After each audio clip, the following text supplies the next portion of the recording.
नमस्ते दोस्तों, आपको ये मंत्र 108 बार जरूर सुनना है। इसका भी कोई कारण है, हम आपको बताने वाले हैं। माला में 108 मोतियों का महत्व है। माला में 108 मोतियों का संबंध नक्षत्रों के चरणों से बनता है।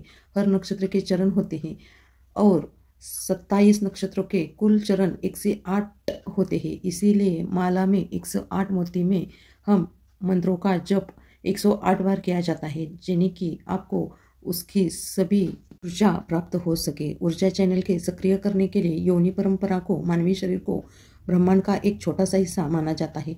शरीर में 108 बार हम जो भी मंत्र जाप सुनते हैं, उसका हमें अद्भुत परिणाम प्राप्त होता है। जो भी आपकी मनोकामनाएं होती है वो पूर्ण होती है। इसलिए ये मंत्र आपको 108 बार जरूर सुनना है, जिन्हें कि आपको उसकी हर ऊर्जा प्राप्त हो सके और आपको अधिक से अधिक फल प्राप्त हो। इसलिए आपको 108 बार एक मंत्र जरूर सुनना है। कोई भी मंत्र आप आधा अधूरा सुनकर ना छोड़े। इस मंत्र को आप अपने घर पर चलाइए, काम करते हुए सुनिए। इसका अधिक लाभ आपको मिलेगा।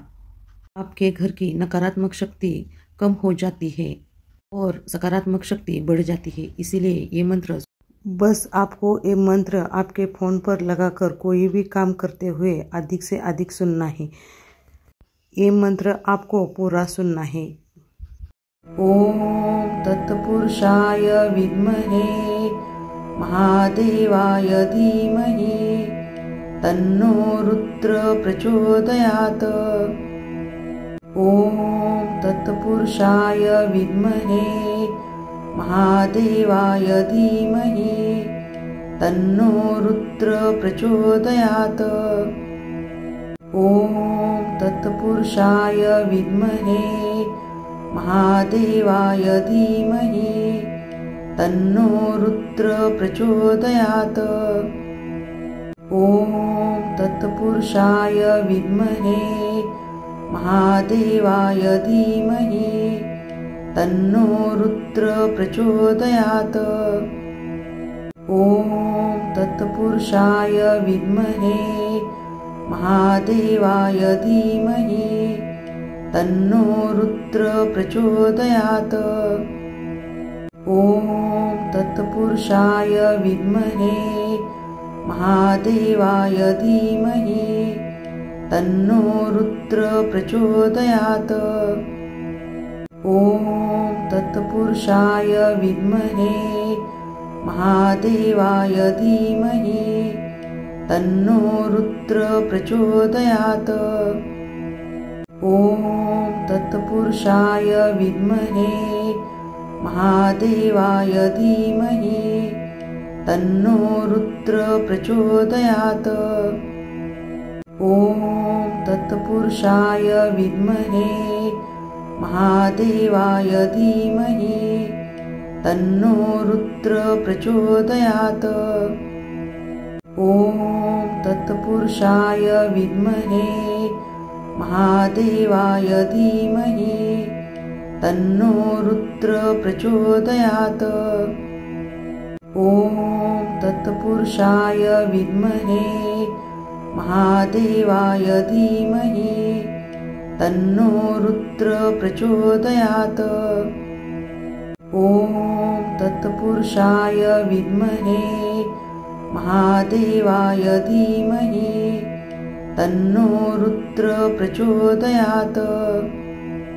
ओम तत्पुरुषाय विद्महे महादेवाय धीमहि तन्नो रुद्र प्रचोदयात्। ओम तत्पुरुषाय विद्महे महादेवाय धीमहि तन्नो रुद्र प्रचोदयात्। ओम तत्पुरुषाय विद्महे महादेवाय धीमहि तन्नो रुद्र प्रचोदयात्। ओम तत्पुरुषाय विद्महे महादेवाय धीमहि तन्नो रुद्र प्रचोदयात्। ओम तत्पुरुषाय विद्महे महादेवाय धीमहि तन्नो रुद्र प्रचोदयात्। ॐ तत्पुरुषाय विद्महे महादेवाय धीमहि तन्नो रुद्र प्रचोदयात्। ॐ तत्पुरुषाय विद्महे महादेवाय धीमहि तन्नो रुद्र प्रचोदयात्। ॐ तत्पुरुषाय विद्महे महादेवाय धीमहि तन्नो रुद्र प्रचोदयात्। ॐ तत्पुरुषाय विद्महे महादेवाय धीमहि तन्नो रुद्र प्रचोदयात्। ॐ तत्पुरुषाय विद्महे महादेवाय धीमहि तन्नो रुद्र प्रचोदयात्। ॐ तत्पुरुषाय विद्महे महादेवाय धीमहि तन्नो रुद्र प्रचोदयात्। ॐ तत्पुरुषाय विद्महे महादेवाय धीमहि तन्नो रुद्र प्रचोदयात्। ॐ तत्पुरुषाय विद्महे महादेवाय धीमहि तन्नो रुद्र प्रचोदयात्। ॐ तत्पुरुषाय विद्महे महादेवाय धीमहि तन्नो रुद्र प्रचोदयात्। ॐ तत्पुरुषाय विद्महे महादेवाय धीमहि तन्नो रुद्र प्रचोदयात्। ॐ तत्पुरुषाय विद्महे महादेवाय धीमहि तन्नो रुद्र प्रचोदयात्। ॐ तत्पुरुषाय विद्महे महादेवाय धीमहि तन्नो रुद्र प्रचोदयात्। ॐ तत्पुरुषाय विद्महे महादेवाय धीमहि तन्नो रुद्र प्रचोदयात्। ॐ तत्पुरुषाय विद्महे महादेवाय धीमहि तन्नो रुद्र प्रचोदयात्। ॐ तत्पुरुषाय विद्महे महादेवाय धीमहि तन्नो रुद्र प्रचोदयात्। ॐ तत्पुरुषाय विद्महे महादेवाय धीमहि तन्नो रुद्र प्रचोदयात्। ॐ तत्पुरुषाय विद्महे महादेवाय धीमहि तन्नो रुद्र प्रचोदयात्। ॐ तत्पुरुषाय विद्महे महादेवाय धीमहि तन्नो रुद्र प्रचोदयात्। ॐ तत्पुरुषाय विद्महे महादेवाय धीमहि तन्नो रुद्र प्रचोदयात्। ॐ तत्पुरुषाय विद्महे महादेवाय धीमहि तन्नो रुद्र प्रचोदयात्। ॐ तत्पुरुषाय विद्महे महादेवाय धीमहि तन्नो रुद्र प्रचोदयात्। ॐ तत्पुरुषाय विद्महे महादेवाय धीमहि तन्नो रुद्र प्रचोदयात्। ॐ तत्पुरुषाय विद्महे महादेवाय धीमहि तन्नो रुद्र प्रचोदयात्। ॐ तत्पुरुषाय विद्महे महादेवाय धीमहि तन्नो रुद्र प्रचोदयात्। ॐ तत्पुरुषाय विद्महे महादेवाय धीमहि तन्नो रुद्र प्रचोदयात्। ॐ तत्पुरुषाय विद्महे महादेवाय धीमहि तन्नो रुद्र प्रचोदयात्। ॐ तत्पुरुषाय विद्महे महादेवाय धीमहि तन्नो रुद्र प्रचोदयात्। ॐ तत्पुरुषाय विद्महे महादेवाय धीमहि तन्नो रुद्र प्रचोदयात्। ॐ तत्पुरुषाय विद्महे महादेवाय धीमहि तन्नो रुद्र प्रचोदयात्। ॐ तत्पुरुषाय विद्महे महादेवाय धीमहि तन्नो रुद्र प्रचोदयात्। ॐ तत्पुरुषाय विद्महे महादेवाय धीमहि तन्नो रुद्र प्रचोदयात्। ॐ तत्पुरुषाय विद्महे महादेवाय धीमहि तन्नो रुद्र प्रचोदयात्। ॐ तत्पुरुषाय विद्महे महादेवाय धीमहि तन्नो रुद्र प्रचोदयात्। ॐ तत्पुरुषाय विद्महे महादेवाय धीमहि तन्नो रुद्र प्रचोदयात्। ॐ तत्पुरुषाय विद्महे महादेवाय धीमहि तन्नो रुद्र प्रचोदयात्। ॐ तत्पुरुषाय विद्महे महादेवाय धीमहि तन्नो रुद्र प्रचोदयात्। ॐ तत्पुरुषाय विद्महे महादेवाय धीमहि तन्नो रुद्र प्रचोदयात्।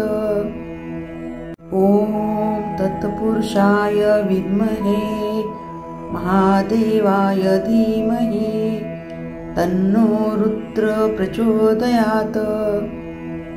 ॐ तत्पुरुषाय विद्महे महादेवाय धीमहि तन्नो रुद्र प्रचोदयात्।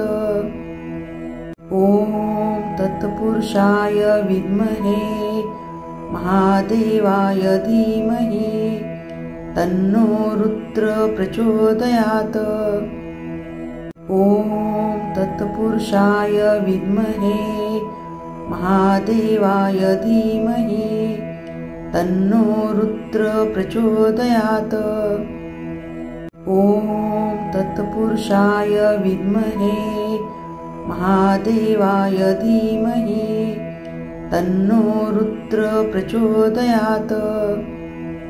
ॐ तत्पुरुषाय विद्महे महादेवाय धीमहि तन्नो रुद्र प्रचोदयात्।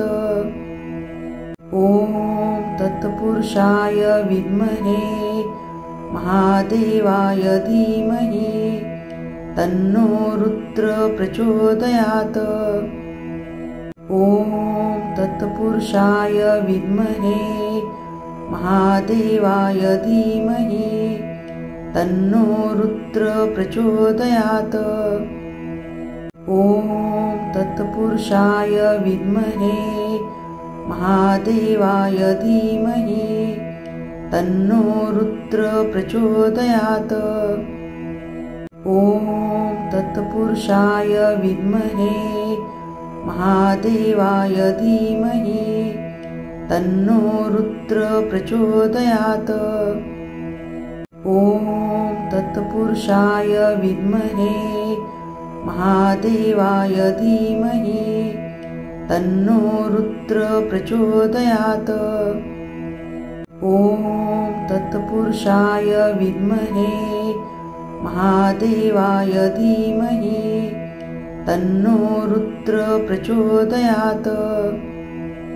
ॐ तत्पुरुषाय विद्महे महादेवाय धीमहि तन्नो रुद्र प्रचोदयात्।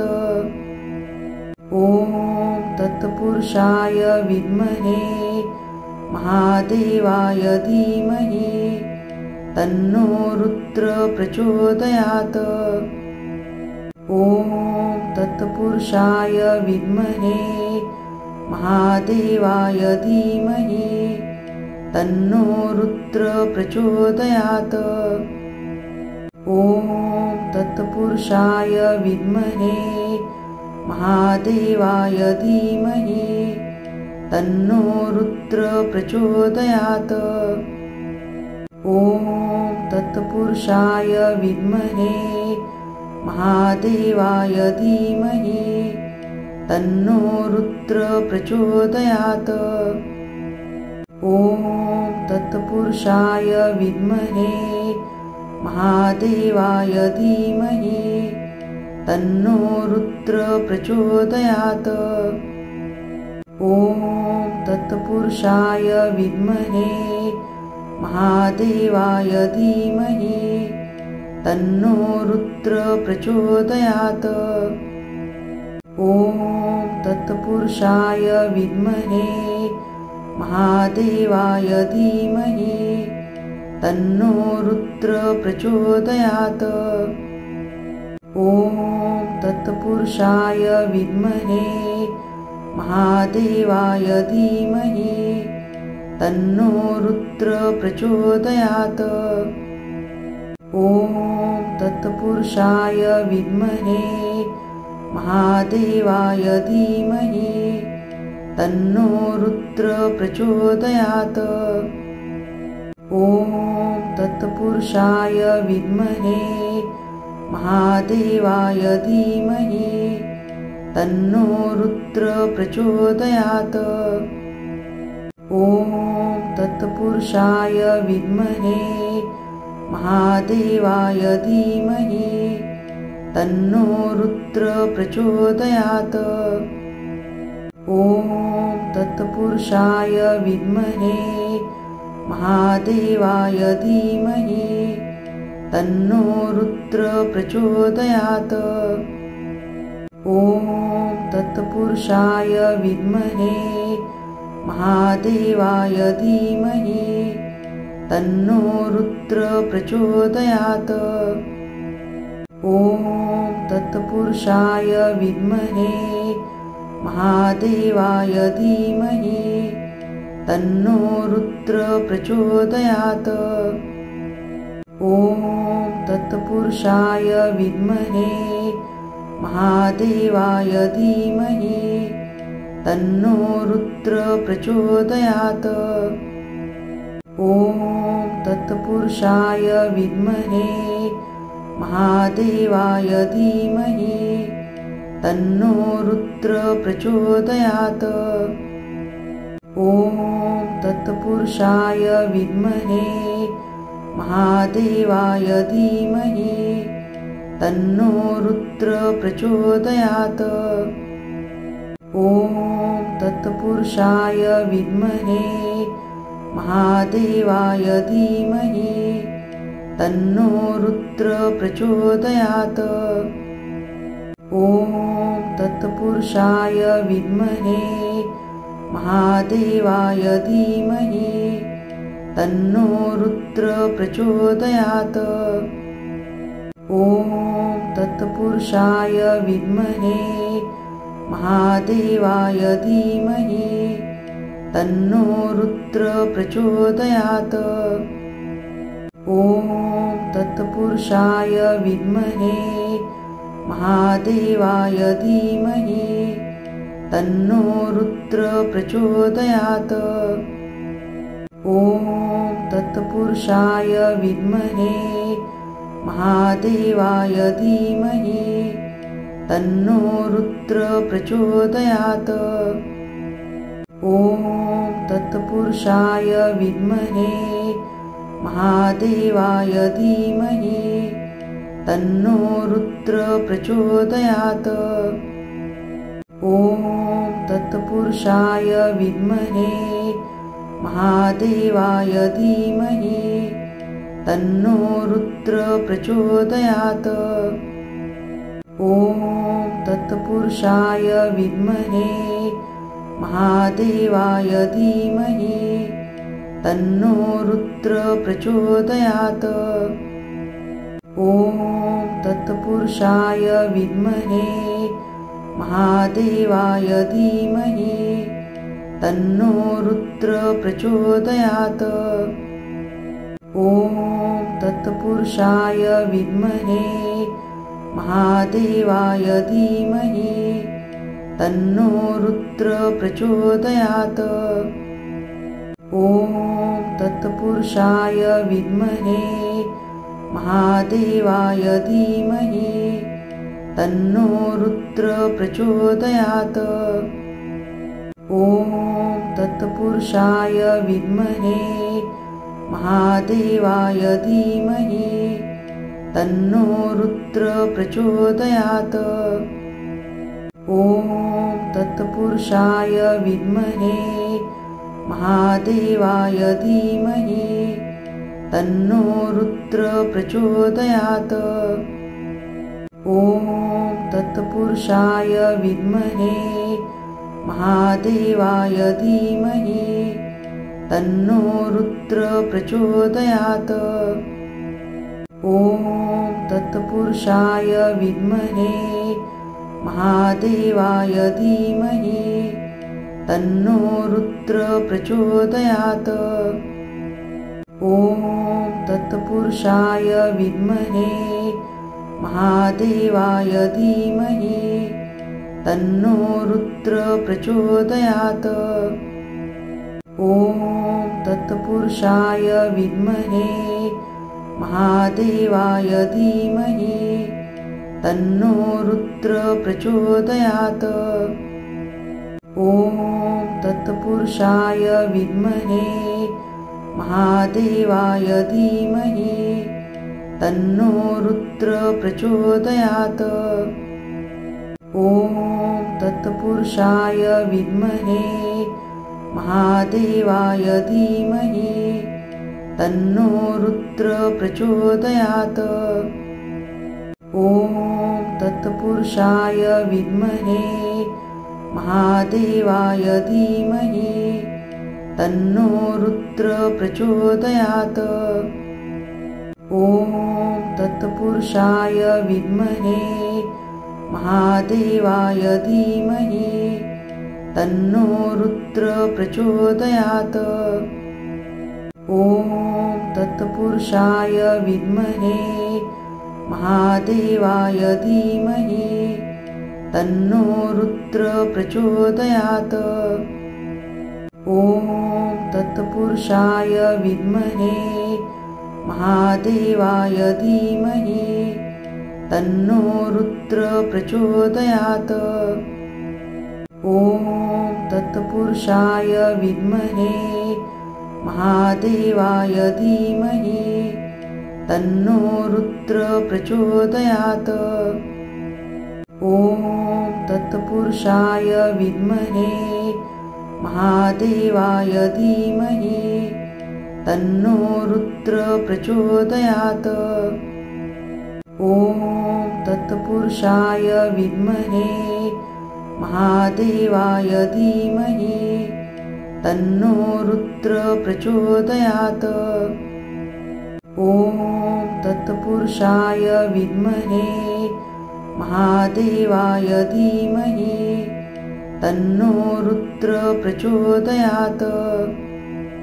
ॐ तत्पुरुषाय विद्महे महादेवाय धीमहि तन्नो रुद्र प्रचोदयात्।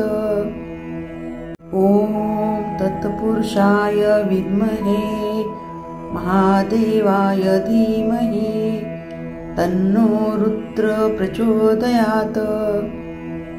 ॐ तत्पुरुषाय विद्महे महादेवाय धीमहि तन्नो रुद्र प्रचोदयात्।